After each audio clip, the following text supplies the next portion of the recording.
كثير نسمع عن المصحات بالهند لإعادة التأهيل المتقدم.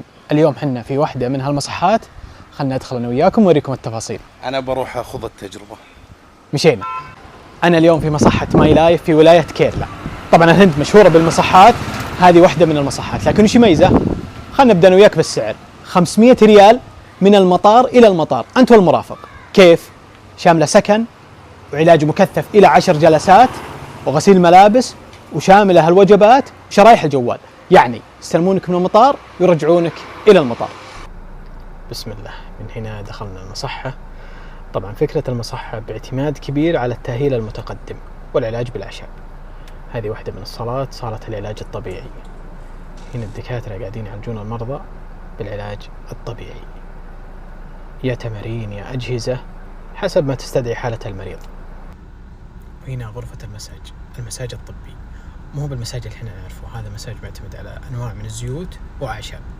هنا يخلط لك مجموعة من الزيوت، يسخنهم، يحطهم في فخار، وبعد ما يمسج كامل الجسم بالزيوت ينزل هالزيت ذا على راسك، يصير مساج الراس.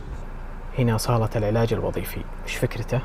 تعتمد على بعض الأجهزة وبعضها حركي، لكن هنا عن طريق جهاز يقلف سبيد الدكتور وقلف سبيد المريض، ويتحكم الدكتور بحركة يد المريض مثل ما تشوفون.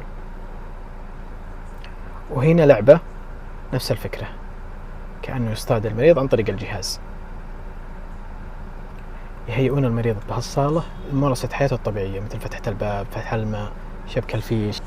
وهنا صالة ثانية للعلاج الطبيعي، حسب ما تستدعي حالة المريض يكون بأي صالة، يا حركي يا على أجهزة مثل هذا.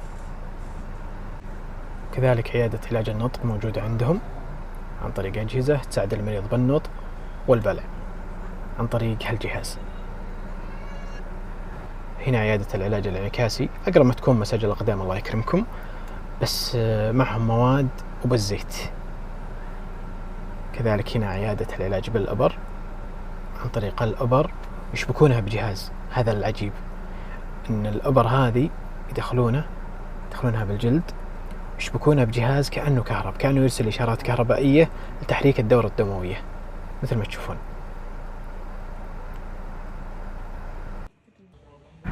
هنا فراس دخل على دكتور تقويم عظام عشان أظهره. اسمع الصوت، لا إله إلا الله. قال يحتاج جلسات. هذا نوع من السكن اللي هو الفلل. تجيك غرفتين وصالة ومطبخ، غرفة نوم رئيسية، غرفة فيها سريرين. وهنا السكن اللي أقول لكم 500 شامل كل شيء، شخصين. وبكذا انتهت تغطيتنا لهذا اليوم.